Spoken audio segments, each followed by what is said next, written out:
ndax man maa ne si biir moom mu ne si biti ma daan ko yéen ñëpp a ngi gis dama ko daan yéen ñëpp a ngi gis man maa ngi si biti ci biir nga ko jëlee waaw si biir man maa ngi si biir daana ko si biti ñoom ñoo ne loolu moo tax nee naa su fekkonte ne amoo ndam waaw soo defee recours di nga am ndam arbitre dama ko wax mu ne ma defal lu la yoon may loolu war na see mën a ñàkk mën na ma sama victoire loolu ma la wax dara nekku ci mais boo leen ñaar yëpp rek dara newu ci boo leen ñaar ndam yëpp jàppale daan nga ko jël bu leer jàppale daan nga ko beneen jël lu avertissement dëgg la mu jël te si biir bëre dama damm ko waaw loolu moo tax war na sëñ Fall moo tax ma gën a téye billaahi da nga rëq rek non dafa damm gars yi loolu lañ ma wax nee na ma naa dem fii la dañ ko boole ñoom ñaar loolu moo tax sax ma téye noonu léegi nag ñu bari ñi ngi wax ci affaire assurance bi waaw yow am nga licence waaw soo demee da nga koy déposé CTO waaw ñu xool loxo bi waaw léegi nag bu ñu ko xoolee def premiers soins yi li ci des yow yaa koy fay mais boo ko fayee ba pare dañ lay defal benn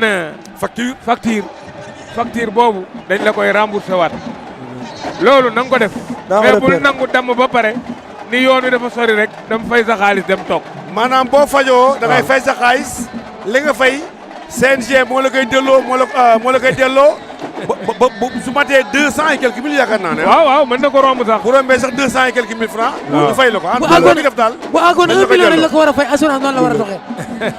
mais kontaan nañ ci yow. waaw Lamine di nuyu waa Pikine yëpp di nuyu sama frère bi toog fii sa Sadio. dafa sonn si man wër na sëñ Fallou lamb yi da see jàpp. fii sa Sadio financement jàpp si léegi. suñu doom la waaw dafa war a am combat moom tamit. waaw di sant waa Pikine ñëpp di sant tamit waa Daaru Muxti sëñ Baara Lo di sant grand Paquet Tall jàpp na si combat bu baax. ayca jërëjëf merci beaucoup aywa jox ma tuuti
ayca.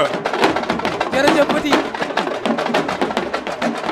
gis nañ fi tous bu rëy waaye combat baa ngi ci géew bi diggante Alioune Seye Junior ak Ibo bu Kër Mbaye Fall bëri nañu 5 minutes ñoom ñaar. combat bu metti la Alioune Seye Junior boo gisee ni mu bëree tey nga xam ne indi na décision ndax ki muy bëreel xale la comme xale la Alioune Seye 2 moo ko sàcc âge waaye ñu bëri defoon nañ ni combat buy gaaw la Ibo moo ëpp doole. waaw mais boo leen xoolee ñoom ñaar da ngay xam ni ñoom ñaar kenn ku ci nekk jox nga sa bëre bi àqam waaw xel la ñuy bëree nag fi ñu toll nii ndax bëre nañu temps bu yàgg te xam nga Alioune Seye moom mbër la moo xamante ne bëre mag lay bëre bu gisul buntu rek day tëj day téye boppam. dëgg la surtout que léegi Alioune Seye 2 Alioune Seye ku nekk xam na ne mbëru expérience da quand même. waaw yàgg na ci lamb ji. waaw bëgg na autant de fois grand combat. waaw et tey jii bu dee xale boo xam ne daa bëgg a yéeg. waaw barki démb daf ñuy fàttali barki démb rek. ni mu defoon. Bari jël victoire mi ngi moom am na occasion di bëre xale yi. waaw bu bëre xale yi nag jël temps. waaw en général xale yi dinañ yàkkamti pour jéem ko daan. waaw foofu nag leen di naxe. foofu leen di naxe. et Alioune puis Seye 2.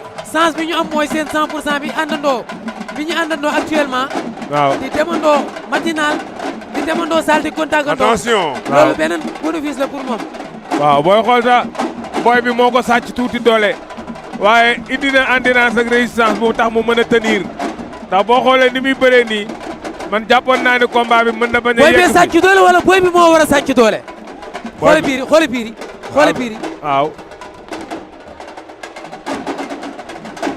Alioune Seye sax gëj naa mel nii ah quand même. waaw il est bien en forme. waaw dëgg yàlla.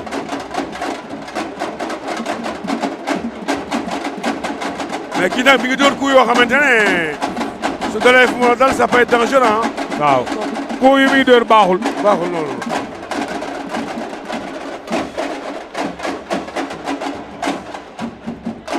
def na mobilisation bu rëy moom Ibo bu Kër Mbaye Fall. waaw Ibo nag xam nga gox bi mu dëkk gox bi mu dëkk goxu Kër Mbaye Fall dafa goxu làmb la. ndax ay sanc la. waaw Kër Mbaye Fall dafa am ginnaaw léegi. ah si. dafa am ginnaaw. lamb ji moom c'est la banlieue moom. banlieue la. banlieue yi daal ñoo gën a déterminé pour ànd ak seen. waaw seen mbër. macha allah. ba léegi ñoom ñaar ñu ngi léewtoo. léewtoo bu gaaw léewtoo bu gaaw. waaw mais xam Kër Mbaye Fall moo féete seen droite cokkaas na arbitre. gauche nee na leen ñu bëree. Alioune xam Seye nga pied gauche ak pied droite bu ñuy bëree toujours pied droite bi tànk mi ngi féete côté bii rek. waaw day indil kële problème. tànk mi ngi koy ëmb. waaw